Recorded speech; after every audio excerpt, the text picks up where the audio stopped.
தேர்தல்கள்? யாராவது தேர்தல்கள் குறித்த சரியான விளக்கத்தை தர முடியுமா?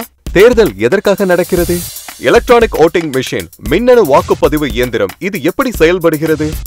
லோக்சபா எனப்படும் மக்களவை, அப்படி என்றால் என்ன? அது எங்கு இருக்கிறது?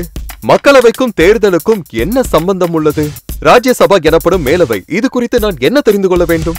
பிரசிடென்ட், அதாவது ஜனாதிபதி, அவர் குறித்து எனக்கு தெரியும். ஆனால் எப்படி தேர்ந்தெடுக்கப்படுகிறார்? பிரைம் மினிஸ்டர், அதாவது பிரதம மந்திரி. மறுபடியும் அதே கேள்வி, பிரதம மந்திரி எப்படி தேர்ந்தெடுக்கப்படுகிறார்? உங்களுக்குள் இந்த கேள்விகள் இருக்கிறதா? ஏன், எப்போது, எது, எப்படி, எங்கு தேர்தல் நடைபெறுகிறது? இது குறித்த விடைகளை தெரிந்து கொள்ள விருப்பப்படுகிறீர்களா? வாருங்கள், இவை அனைத்தும் குறித்து நாம் கற்றுக்கொள்வோம். இன்னும் நீங்க நிறைய கதைகளை பார்க்கணும்னு ஆசைப்படுறீங்களா? அப்ப உடனே இந்த சேனலை சப்ஸ்கிரைப் பண்ணுங்க. நண்பர்கள், குடும்பத்தாரோட சேர்ந்து மேஜிக் பாக்ஸ் உடைய வீடியோ பார்த்து மகிழுங்க. மேஜிக் பாக்ஸ் தமிழ், சந்தோஷமா பல விஷயங்களை கத்துக்கக்கூடிய களம் தான் இது. சப்ஸ்கிரைப் பண்ண மறந்துடாதீங்க.